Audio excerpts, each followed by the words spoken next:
Bismillahirrahmanirrahim. Assalamualaikum. InsyaAllah saya nak share satu tajuk, iaitu orang yang berhati kotor, dia akan nampak semuanya kotor. Yang mana dalam satu hadis baginda Nabi SAW, Nabi bersabda, "Man kana yu'minu billahi wal yawmil akhir falyaqul khaira aw liyasmut." Muttafaqun alaih.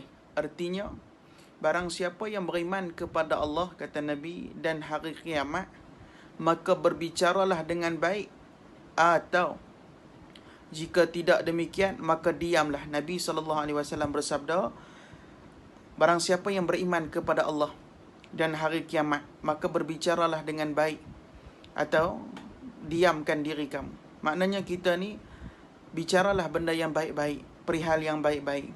Jangan kita membuka keaiban orang, jangan kita mencerita keburukan orang. Berbicaralah dengan jujur dan berbicaralah dengan jujur dan tidak berbohong.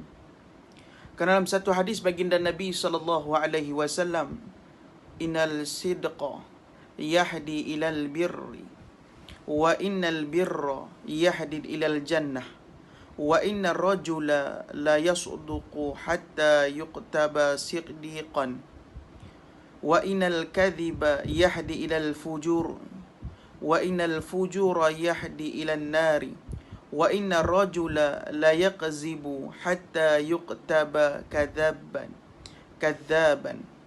Muttafaqun alaih.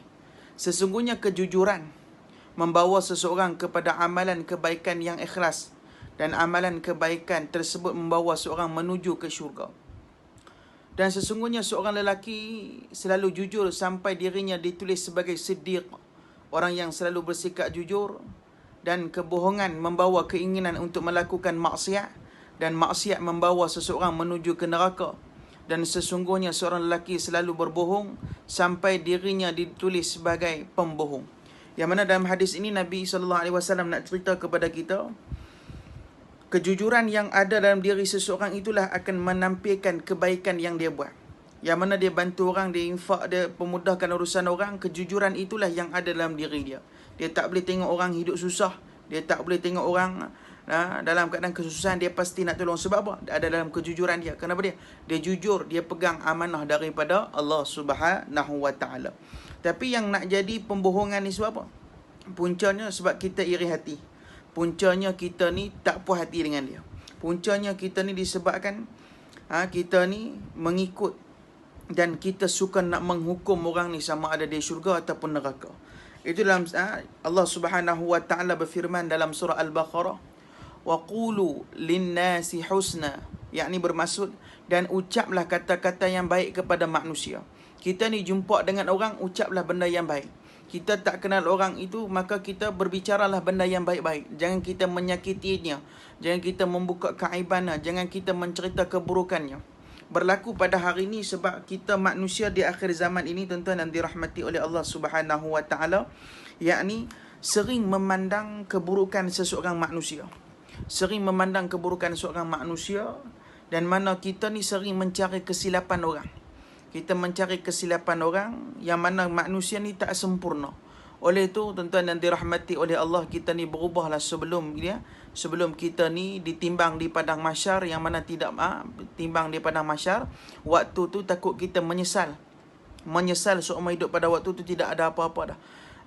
Melainkan di dunia ni kita memohon keampunan, kita mohon maaf. Jangan kita gunakan platform yang ada hari ni kita nak mencerita buruk orang. Jangan kita nak menyebarkan keburukan orang. Ingat, kita punya keaiban Allah Ta'ala masih rapikan, Allah Ta'ala masih jaga. Jadi kita bermuhasabahlah. Kerana dalam satu hadis baginda Nabi SAW, Nabi bersabda, "Hasibu anfusakum qabla an tuhasabu." Hisablah diri kamu sebelum kamu dihisabkan di hadapan Allah. Kita tengok diri kita ni layak tak layak untuk kita dekat masuk dalam syurga Allah.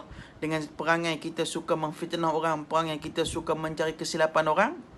Oleh itu, maka kita berubahlah supaya kita tidak mencari keaiban orang, kita tidak mencari keburukan orang. Moga-moga Allah Ta'ala merahmati kita. Wallahu a'lam.